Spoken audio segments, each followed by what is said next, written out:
Friday night was such a downer. I'm leaving the arena, and I look over at the scoreboard because I thought I'm going to pop in and watch the last couple innings of the Guardians-Reds, but it was like 6-1 or whatever. So by the time I got back to our car, we stopped and we saw the game was on at a hotel. We were watching through the window. It was 6-5 all of a sudden. I'm like, man, I should have gone in. They ended up losing 7-6 because they gave up a run in the ninth.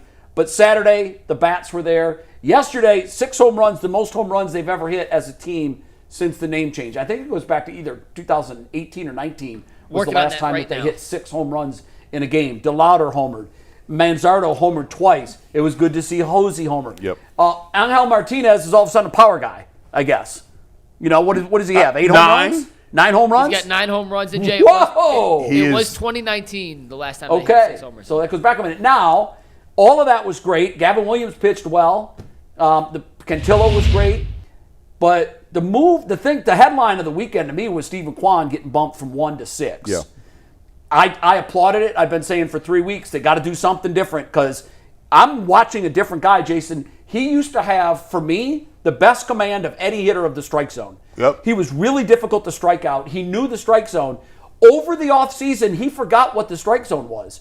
I've seen him challenge balls, and by the way, in a bad situation, like maybe an 0-1 or 0-2 or a 1-1, something was not an at-bat changing pitch, that the whole ball was in the box, and he's stepping out going like this with all the certainty in the world it was a ball. He has I'm not saying this sarcastically. I wonder if he needs glasses. I know that sounds like I'm being sarcastic. Yeah. I want his eyes checked because Ricky Vaughn. Yes, I don't think it's just in the off season he's lost the strike zone and his numbers are. It's not Steven Kwan. Maybe dropping him to the 6th hole will jumpstart him. It definitely jumpstarted the rest of the team. Well, Jay, you know this. Like people say, you don't just forget how to shoot. And baseball, that could happen because when you talk about science and what goes into hitting the baseball, when you're seeing the baseball, I wish that scientists just get involved. When you're seeing the baseball well, it just looks like the baseball is a beach ball. Yes, it does. It does not matter what they throw. It's slowed down. The pitch, you understand. You're not going up there looking for anything. You're just locked in, and it don't matter. But when you're not seeing it well, you don't know where the strike zone is.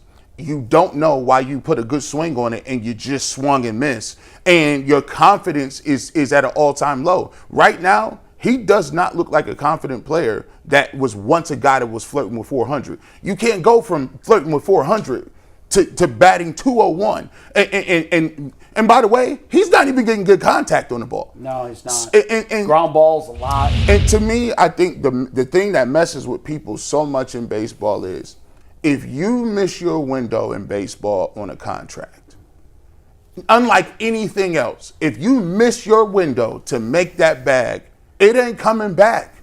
McKenzie, Bieber, they'll give you a couple one or 2 year deals, $5-6 million, invite you to camp. You may be in a competition for the position. No, he missed his bag, and I think right now when you miss that bag and you miss your opportunity, you start pressing and you start to say, I can make it back. I can get back to where I'm going. They changed his position. You see Bazzana, you see DeLauder, you see Martinez. Now all of a sudden, before it was like we're gonna play the veterans. Veterans in Cleveland got the long runway. Not no more. They bringing these young dudes up and playing them right now. So to me, I think that the contract situation hurt his confidence in general. Could be.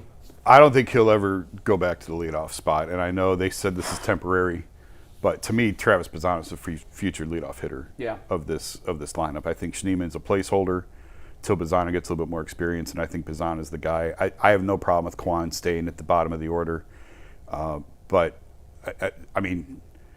271, is that right? That's hot. That's higher. No, I think that's right. He's been hot. He's been red hot. Yeah, that was 230 a couple days. He doesn't have a ton of at bats. Yeah, because he was around 230. 3 for 4. His OPS 241 and to his 271 changes about 50 points every time I update the graphic because it's such a small sample size. Yeah, but I think he's the future leadoff hitter of this team. I feel like it. And I mean, now they've got Hosey at 2 and DeLauder at 3. We'll see how long that stays.